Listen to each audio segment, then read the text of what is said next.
ವೀಕ್ಷಕರೇ, tech story Kannada YouTube ಚಾನಲ್ಗೆ ಮತ್ತೊಮ್ಮೆ ಸ್ವಾಗತ. ವೀಕ್ಷಕರೇ, ನಿಮಗೆಲ್ಲ ಗೊತ್ತಿರುವ ಹಾಗೆ ತುಂಬಾನೇ ವೈರಲ್ ಆದಂತ ಜಸ್ಟಿಸ್ ಫಾರ್ ದೀಪಕ್ ಅನ್ನುವ ಸುದ್ದಿ ತುಂಬಾನೇ ವೈರಲ್ ಆಗಿತ್ತು. ಈಗ ಅದಕ್ಕೆ ಸಂಬಂಧಪಟ್ಟಂತ ಸಿಂಜಿತಾ ಮುಸ್ತಫಾ ಅರೆಸ್ಟ್ ಕೂಡ ಆಗಿದ್ದಾರೆ. ಸಿಂಜಿತಾ ಮುಸ್ತಫಾಗೆ 14 ದಿನಗಳ ಕಾಲ ಜೈಲಿನ ಸೆರೆವಾಸ ಈಗ ಆಗಿದೆ.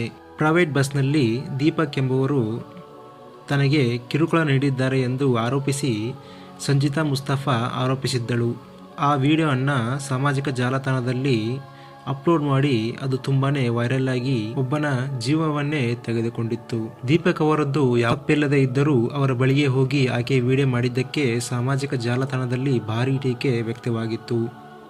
ಲೈಕ್ಸ್ ಮತ್ತು ಫಾಲೋವರ್ಸ್ಗಾಗಿ ಈಕೆ ವಿಡಿಯೋ ಮಾಡಿದ್ದಾಳೆ ಎಂದು ಈಗ ಜನ ಬಾಯಿಗೆ ಬಂದ ಹಾಗೆ ಕಮೆಂಟ್ ಅಲ್ಲಿ ಬೈತಾ ಇದ್ದಾರೆ.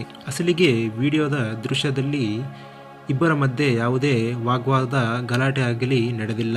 ಅಕಸ್ಮಾತ್ ದೀಪಕ್ ಎನ್ನುವರು ಮಿಸ್ಯೂಸ್ ಏನಾದರೂ ಮಾಡಿಕೊಂಡಿದ್ದರೆ ಆಕೆ ಆ ವಿಷಯವನ್ನ ಅಲ್ಲೇ ಗಲಾಟೆ ಮಾಡಿ ಅದಕ್ಕೆ ಒಂದು ಸೊಲ್ಯೂಷನ್ ಅನ್ನ ನೋಡಬಹುದಾಗಿತ್ತು. ಆದ್ರೆ ಇಲ್ಲಿ ಆಕೆ ಮಾಡಿದ್ದು ವಿಡಿಯೋ, ಮತ್ತು ವಿಡಿಯೋ ನೋಡಿದಾಗ್ಲೂ ಕೂಡ ಎಷ್ಟೋ ಜನಕ್ಕೆ ಅನ್ಸೋದು ಇಲ್ಲಿ ದೀಪಕ್ ನದ್ದು ಏನು ತಪ್ಪಿಲ್ಲ ಅಂತ.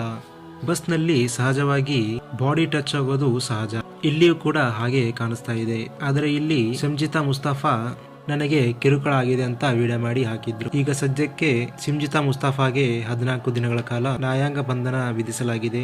ಇನ್ನು ಮುಂದೆ ಈ ಕೇಸಿಗೆ ಸಂಬಂಧಪಟ್ಟಂತೆ ಟ್ರಯಲ್ ಕೂಡ ನಡೆಯುತ್ತೆ. ಟ್ರಯಲ್ ಆದ ಬಳಿಕ ಗೊತ್ತಾಗುತ್ತೆ ಅಸಲಿ ಸತ್ಯಾಸತ್ಯತೆ. ವೀಕ್ಷಕರೇ, ನಿಮಗೆ ಈ ಬಗ್ಗೆ ಏನನ್ಸುತ್ತೆ ಅಂತ ಕಮೆಂಟ್ ಮಾಡಿ ತಿಳಿಸಿ. ಇಲ್ಲಿ ದೀಪಕ್ನದ್ದೇ ತಪ್ಪ ಅಥವಾ ಸಂಜಿತಾ ಮುಸ್ತಫಾದ ಸರಿನಾ ಅಂತ.